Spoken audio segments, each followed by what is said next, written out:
1980 had no business being as good as it was. The decade was brand new, the world felt like it was on the edge of something, and the music matched every bit of that energy. Here are 15 unforgettable rock songs that made 1980 legendary. Song number 15, Brass in Pocket by The Pretenders, 1980. Got brass in pocket. Chrissie Hynde wrote Brass in Pocket in 1979, and The Pretenders released it as a single in November of that year in the United Kingdom, where it went to number 1. The American release followed in early 1980, and it charted internationally throughout that year, making it very much a song of 1980 for the majority of its global audience. Hynde has said she was uncomfortable with the song when she wrote it. She felt the lyrics were too boastful, too much of a brag, and she almost decided not to record it. Producer Chris Thomas, who had worked with the Sex Pistols and Roxy Music, pushed her to keep it. She changed her mind, and the result was one of the most self-assured, coolly swaggering debut singles any rock artist had ever released. The Pretenders' self-titled album came out in January 1980 and was immediately recognized as one of the most commanding debut records of the era. Hynde's vocal delivery, low, controlled, something between a dare and an invitation, was unlike anything on rock radio at the time. I'm special, so special. The band had arrived fully formed, and Brass in Pocket was the track that announced them to an audience that had not seen them coming. The album debuted at number 1 in the UK.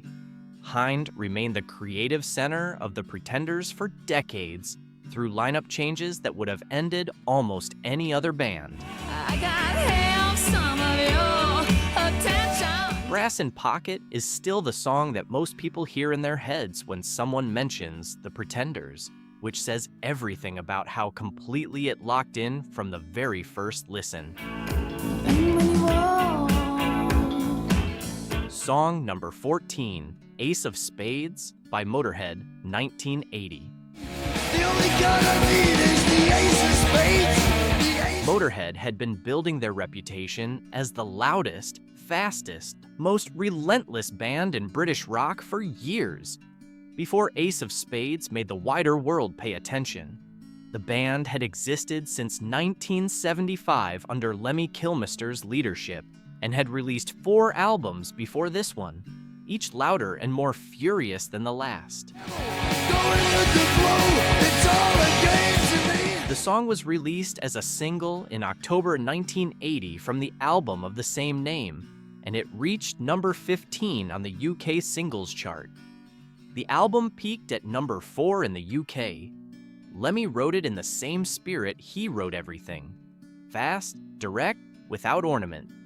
The song uses a gambling metaphor to talk about living without caution and accepting whatever hand you're dealt, and the performance delivers that idea with a velocity and volume that left no ambiguity. 7 or 11, snake eyes watching you. The band, Kilmister on bass and vocals, Fast Eddie Clarke on guitar, and Phil Filthy Animal Taylor on drums, had been together for 3 years by this point, and had developed a tightness that gave the Speeds somewhere to go. Ace of Spades became the defining Motorhead track immediately, and has remained so ever since. It appeared in every live set for the remainder of the band's existence. It has been licensed for films, commercials, and video games more times than could reasonably be counted. Pushing up the ante, I know you got to see me. Lemmy Kilmister died in December 2015, just 4 days after his 68th birthday and 4 days after being diagnosed with an aggressive cancer. The band retired without him. Ace of Spades outlived all of it. You see, you know it's gonna be the Ace of Spades. Song number 13, Heartbreaker by Pat Benatar, 1979/1980. Heartbreaker was released on Pat Benatar's debut album In the Heat of the Night in 1979, but it became a rock radio staple throughout 1980 and helped establish Benatar as one of the dominant forces of the new decade. The song reached number 23 on the Billboard Hot 100 and significantly higher on the rock charts, where it was in heavy rotation. Benatar had been discovered at a New York club, signed to Chrysalis Records, and delivered an album that nobody quite knew how to categorize. Her voice was something genuinely different. Classical training applied to hard rock in a way that created tremendous tension between the elegance of the sound and the aggression of the material. Heartbreaker was the track that radio programmers and listeners latched onto first. It set up what was coming. Within a few months, Benatar would release Hit Me With Your Best Shot and cement her place as one of the most important rock artists of the early 1980s. Without Heartbreaker establishing the template, none of what followed would have landed the same way. Heartbreaker, Dreammaker. Song number 12, Against the Wind, by Bob Seger and the Silver Bullet Band, 1980. Caught like a wildfire out of control. Bob Seger wrote Against the Wind for the album of the same name, released in April 1980. The song reached number 5 on the Billboard Hot 100 and number 1 on the Adult Contemporary chart, and it won the Grammy Award for Best Rock Performance by a Duo or Group with Vocal in 1981. And I remember what she said to me. Seger had been making records since the mid-1960s, going through more than a decade of regional recognition in the Midwest, a massive touring act in Michigan and the surrounding states, before finally breaking nationally in the late 1970s with Night Moves and Stranger in Town. By 1980, he was one of the most reliable rock artists in the country, and Against the Wind was one of the reasons why. We were young and strong, but just running again. The song is about looking back on youth, the things you chase, the things you leave behind, and the things you carry forward without fully meaning to. And Seger wrote it with the kind of specificity and restraint that separates a good song from a great one. There is nothing wasted in it. The Glenn Frey connection is well known. Frey of the Eagles and Seger were friends, and both men were working through similar reflections about time and ambition at similar points in their lives. I was living to running to live. The Against the Wind album spent 6 weeks at number 1 on the Billboard 200, an extraordinary run for a record that was so deliberately unshowy. It remains one of the pivotal rock records of 1980. Riding against the wind. Against the wind. Song number 11, Hungry Heart, by Bruce Springsteen, 1980. I got a wife and kids in Baltimore, Jack. Bruce Springsteen originally wrote Hungry Heart for the Ramones. He had it in the can, already done, when manager John Landau convinced him to keep it for himself. Everybody's got a hungry heart. The song was released in November 1980 as the first single from The River, Springsteen's 5th studio album, and it became his first top 10 hit on the Billboard Hot 100, reaching number 5. It was a significant commercial breakthrough for Springsteen, who had previously been celebrated on rock radio and in the press, without cracking the mainstream pop chart to the same degree. Hungry Heart was also notably different from what people expected from him. It was bright, almost bouncy, with a layered vocal treatment and a radio-ready polish that sat at some distance from the harder-edged material he was known for. Springsteen's voice was sped up slightly in the final mix to make it sit better in the arrangement, something he was initially skeptical about and later accepted. The River debuted at number 1 on the Billboard 200. Hungry Heart remains one of the most singable songs he ever recorded.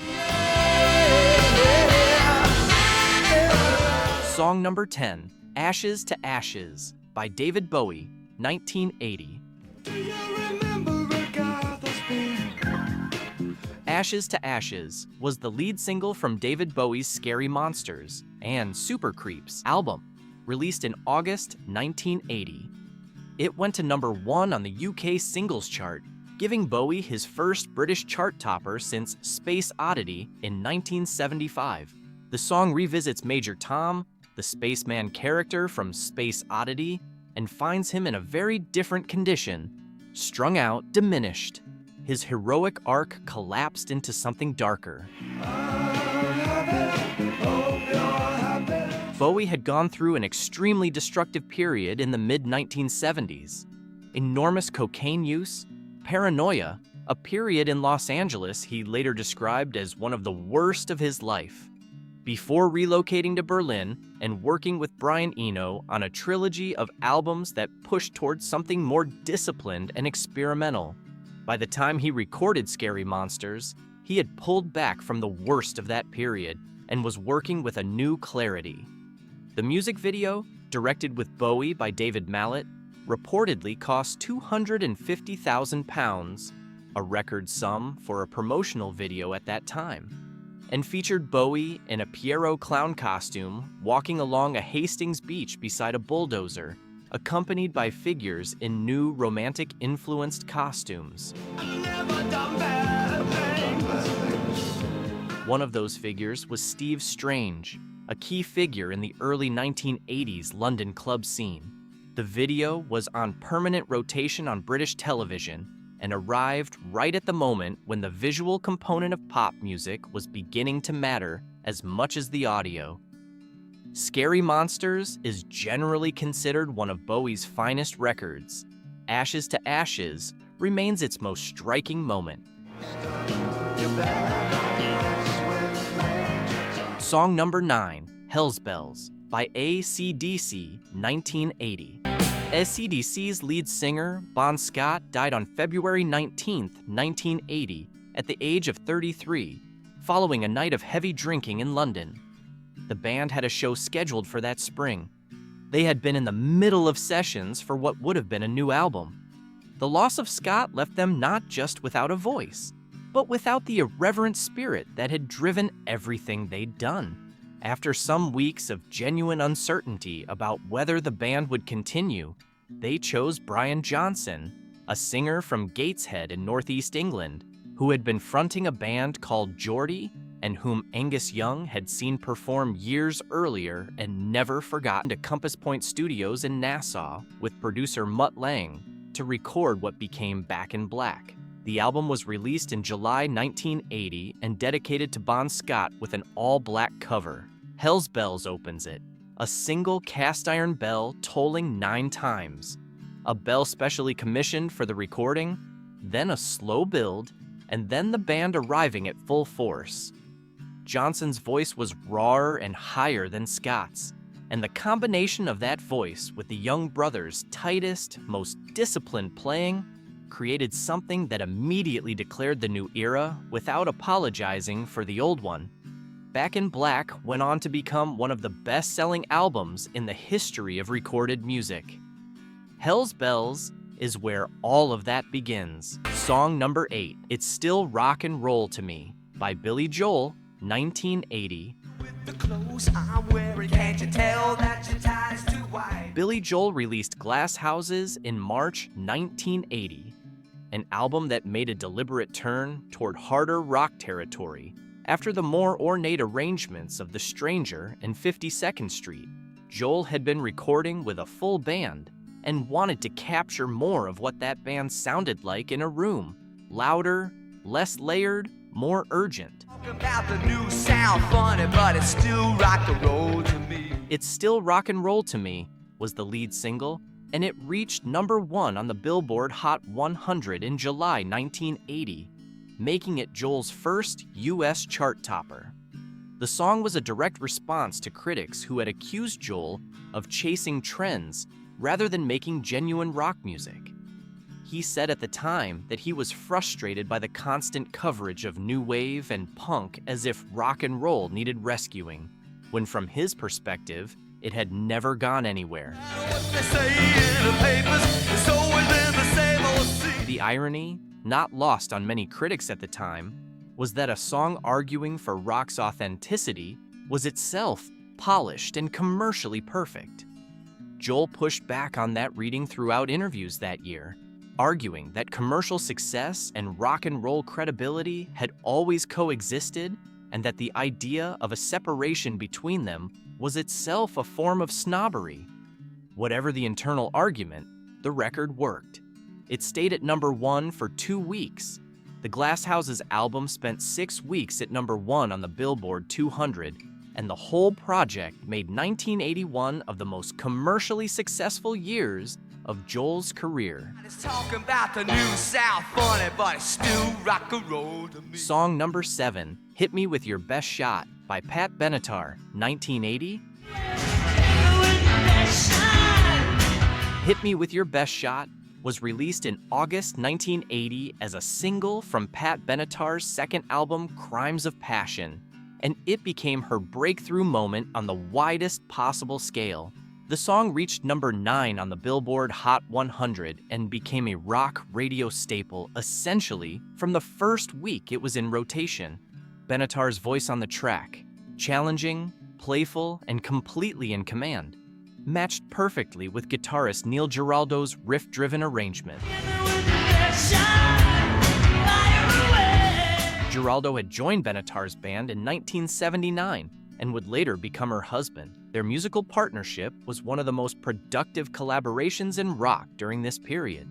Crimes of Passion went platinum and earned Benatar the Grammy Award for Best Female Rock Vocal Performance in 1981. She would go on to win that Grammy 4 consecutive times, a record, and Hit Me With Your Best Shot was the song that started that run. It is still one of the most recognizable rock songs of the entire decade. Song number 6, You Shook Me All Night Long by AC/DC, 1980. She was a fast machine, she kept the motor clean. Released as a single from Back in Black in September 1980, You Shook Me All Night Long reached #35 on the Billboard Hot 100, but performed far better on rock radio, where it was one of the most played songs of the year and the years that followed. The song was written by Angus Young, Malcolm Young, and Brian Johnson during the Back in Black sessions, and it has a looseness and momentum that sits slightly apart from some of the album's heavier tracks. Johnson said in interviews that the song came together quickly, that there was a comfort in the groove of it that made the recording feel natural. The song has been covered, used in films, and licensed for commercials countless times. It became one of the tentpoles of the AC/DC catalog, a song that even people who do not consider themselves rock fans tend to know, which is the truest possible measure of a song's reach. Its position in 1980 was that of a statement. Here was a band that had just lost its singer, found a new one, and came back with 2 songs in 1 year that would outlast almost everything released alongside them. Song number 5, Another One Bites the Dust by Queen, 1980. No sound but the sound of speed. Machine guns ready to go. John Deacon, Queen's bassist, wrote Another One Bites the Dust, and the rest of the band was initially unconvinced. It was Deacon's most overtly funk-influenced composition, built around a bass line that owed a clear debt to the sound of late 1970s dance music, and it sat somewhat uneasily next to the more guitar-driven tracks on the album The Game. Deacon had previously written You're My Best Friend and I Want to Break Free for Queen, both significant hits, and he had a gift for melody and groove that was distinct from the more operatic ambitions of Freddie Mercury and Brian May. Are you ready? Hey, are you ready for this? Are you hanging on the edge of your seat? Michael Jackson, who was then at the height of his own success and was friendly with the band, reportedly heard the song at a party and urged Queen to release it as a single, telling them it would cross over to a far wider audience than they expected. He was correct. It reached #1 on the Billboard Hot 100 in September 1980, spending 3 weeks at the top, and it also topped the R&B chart, an extraordinary crossover achievement for a rock band that had built its reputation on arena anthems and operatic excess. The song became a staple at sporting events almost immediately, played after touchdowns and victories and goals, and it remains in that context decades later in a way almost no other record from 1980 does. Brian May later acknowledged that the band had underestimated the song and that Deacon had been right to push for its release. Another one bites the dust. Song number 4, Crazy Little Thing Called Love by Queen, 1980. Freddie Mercury wrote Crazy Little Thing Called Love in about 10 minutes while sitting in a bath in Munich. He played guitar on the track, an instrument he did not regularly perform, and later acknowledged that his playing was basic, but that the song didn't need anything more complex. The track was recorded with a stripped-down rockabilly feel, clearly drawing on Elvis Presley and the Sun Records sound, and it became Queen's first #1 single on the Billboard Hot 100 in February 1980, spending 4 weeks at the top. Mercury said it was not typical of his writing, which was true. It was more relaxed and less ornate than his usual approach. That simplicity was precisely the point. The single had been released in late 1979 in the UK and charted internationally into 1980. It was part of the Game album campaign and stood as evidence of a band willing to step away from its own signature grandiosity when the moment called for it. The song has never left radio. Song number 3, Just Like, Starting Over, by John Lennon, 1980. John Lennon spent roughly 5 years out of the music industry, living in the Dakota Building in New York City with Yoko Ono and devoting himself primarily to raising their son, Sean. He later said he felt he had been a better father to Sean than he had been to his older son, Julian, and that the time away from music had been genuinely chosen rather than forced. He returned to the studio in 1980, working at the Hit Factory in New York with producer Jack Douglas, recording Double Fantasy as a joint album with Yoko Ono, alternating his tracks with hers. It'll be just like starting over. He released Just Like, Starting Over as the lead single in October 1980, and it debuted on the charts with good momentum. Then, on December 8, 1980, Lennon was shot 4 times outside the Dakota by Mark David Chapman. He was taken to Roosevelt Hospital and pronounced dead. He was 40 years old. In the days and weeks following his death, the single climbed back to the top of the charts, spending 5 weeks at #1 on the Billboard Hot 100. Imagine and Happy Xmas, War Is Over, also re-entered the charts. The song itself, a sunny 1950s influenced track about rekindling a long marriage with genuine excitement, took on a weight it was never designed to carry. People who heard it in November had heard one song. People who heard it after December 8th heard something else entirely. It became the last song Lennon released in his lifetime, a record of a man who had stepped back into the world full of plans. The tragedy of that is not something time has diminished.